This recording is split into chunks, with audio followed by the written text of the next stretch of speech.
আফগানিস্তানের বিরুদ্ধে দ্বিতীয় টি-20 ম্যাচটি গতকাল ইন্দোরের হলকার স্টেডিয়ামে অনুষ্ঠিত হয়।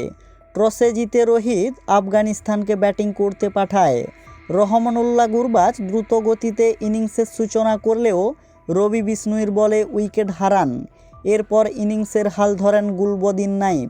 ঝড়ের গতিতে স্কোরবোর্ডকে এগিয়ে নিয়ে যান তিনি। ৩৫ বলে ৫৭ রানের ইনিংস খেলে আফগানিস্তানকে পৌঁছে দেন ১৭২ রানে। এদিন ভারতের হয়ে সর্বোচ্চ ৩ উইকেট নেন আর্শদীপ সিং। অক্ষর প্যাটেল এবং রবি বিষ্ণুই ২টি করে উইকেট পান, ১টি উইকেট নেন শিবম দুবে। অপরদিকে রান তাড়া করতে নেমে শুরুতেই ফিরলেন রোহিত শর্মা। টানা দ্বিতীয় ম্যাচে ০ রানে উইকেট খোয়াতে দেখা গেল ভারত অধিনায়ককে। অন্যদিকে ১৪ মাস পর এদিন আন্তর্জাতিক টি-20তে ফিরলেন বিরাট কোহলি। ক্রিকেট প্রেমীদের বিশেষভাবে নজর ছিল তার দিকে। শুরুটা আশা জাগালেও মাত্র ১৬ বলে ২৯ রান করে ফিরলেন। এদিন ভারতীয় ইনিংসের লাইমলাইট কেড়ে নিলেন যশস্বী জসবাল ও শিবম দুবে। টি-20 বিশ্বকাপে এই দুজনের দলে জায়গা প্রায় নিশ্চিত। জসবাল ৩৪ বলে করলেন ৬৮ রান।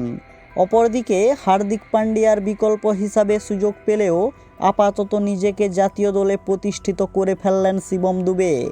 গত ম্যাচে করেছিলেন ৬০ রান, এই ম্যাচে অপরাজিত রইলেন, করলেন ৩২ বলে ৬৩ রান। এই জয়ে টিম ইন্ডিয়া সিরিজে ২-০ ব্যবধানে এগিয়ে গেল। বন্ধুরা, খেলাধুলার আপডেট পেতে চ্যানেলটিকে সাবস্ক্রাইব করে রাখুন।